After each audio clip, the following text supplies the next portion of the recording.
Dear friends of Unity, Joy of Life.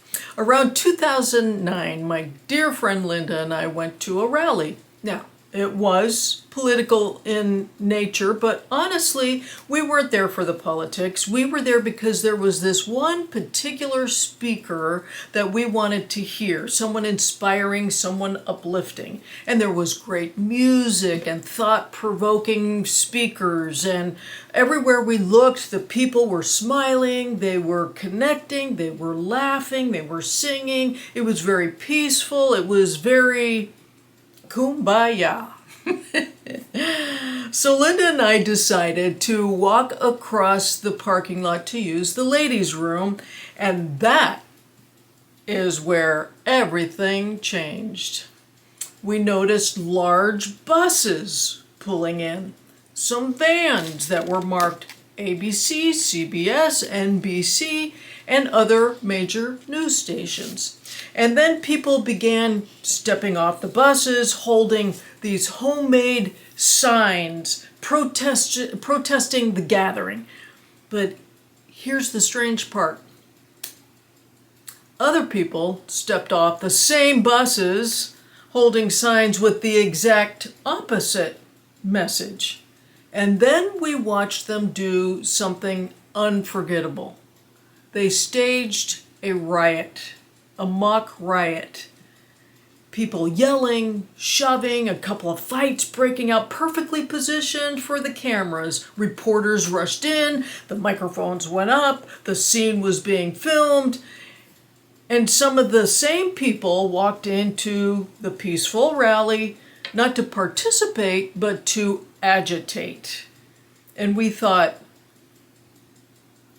could these be actors that are being paid?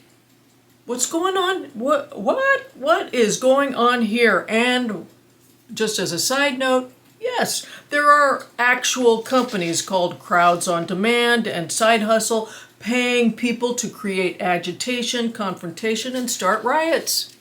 Who knew? I guess there's a job for everything. But it was in that moment of bewilderment that Linda and I looked at each other and had the awareness that this wasn't spontaneous. This wasn't organic. This was a setup for the nightly news. And suddenly I had what I can only describe as the Truman Show moment. Remember that moment in the Truman Show, that movie, The Truman Show. If you haven't seen it, you gotta see it. It's when this light fixture just drops from the sky, and on it, it is labeled Sirius Canis Major. If you look that up, Sirius is the brightest star in the sky. Now that wasn't by accident in the movie, it was a symbol.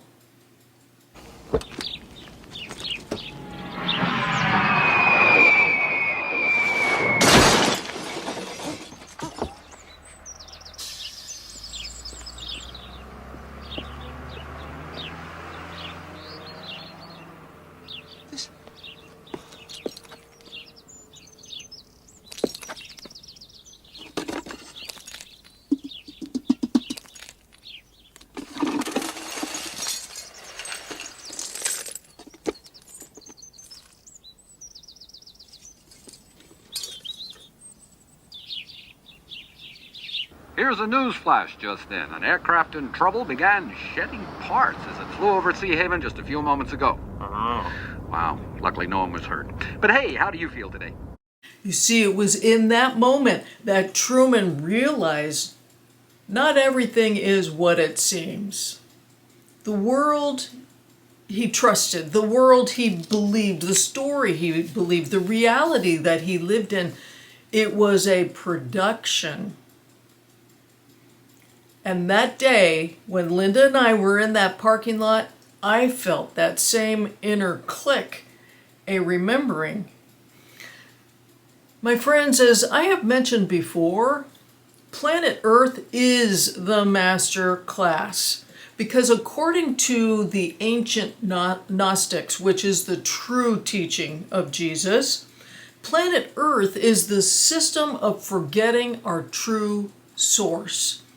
And planet Earth is made of a reality so convincing that you don't defend it, you help reinforce it with reaction, with fear, with anger.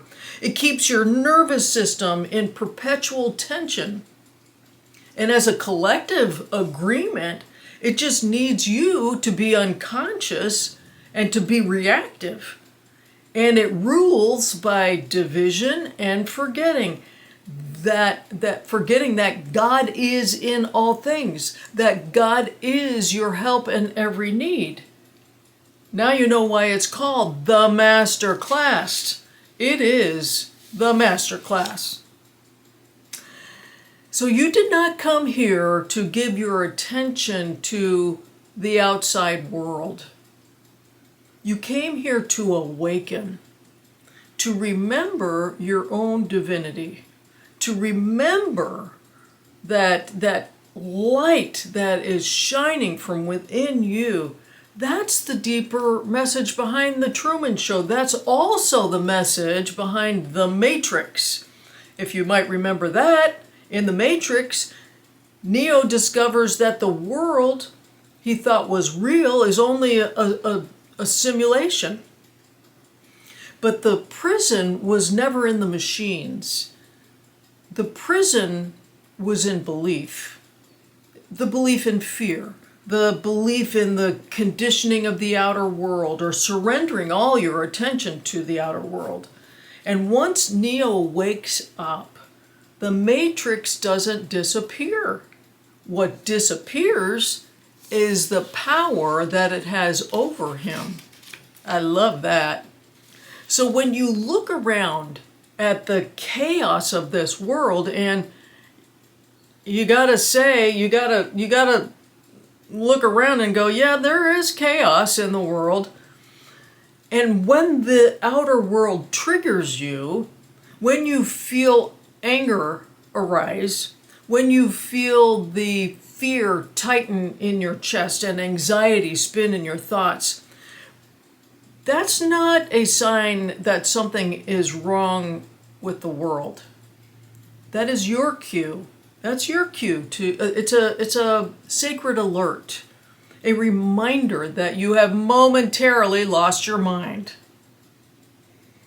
And by that, I mean that you've disconnected from divine mind. You've disconnected from God mind, from the divine intelligence.